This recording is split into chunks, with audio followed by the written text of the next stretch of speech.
High! আজকে যে ভিডিওটা হবে সেটা হচ্ছে টমেটো গাছের উপর। আমার ছাদ বাগানে যতগুলো গাছ আছে, আমি প্রত্যেকটা গাছেই সবজির খোসা ভেজানো জল ইউজ করি।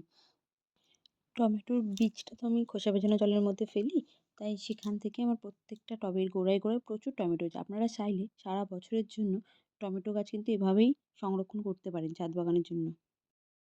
আমার ছাদ বাগানে যতগুলো টমেটো গাছ আছে, আমি সবকটাই কিন্তু এভাবেই সংরক্ষণ করেছি। মানে বীজ থেকে সবকটা টমেটো গাছ আমার হয়েছে। আর আমার ছাদ বাগানে প্রচুর টমেটো গাছ আছে। সারা বছরের টমেটো আমরা কিন্তু ছাদ বাগান থেকেই তুলি এবং সেটাই ইউজ হয় আমাদের। ১৫ দিন থেকে ১ মাস বাদে, বাদেই আমি কিন্তু এরকম প্রত্যেক টব থেকে টমেটো গাছ তুলি এবং সেগুলোকে আলাদা, আলাদা ছোটো, ছোটো পটে রাখি।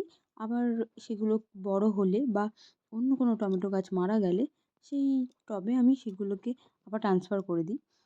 টমেটো গাছ তো আমার সারা বছরই ছাদে থাকে। এরকমভাবেই আমি সারা বছর টমেটো গাছ আমার ছাদ বাগানে রেখে দিই এবং সেখান থেকেই টমেটো আমাদের সবজিপাতিতে ইউজ হয়।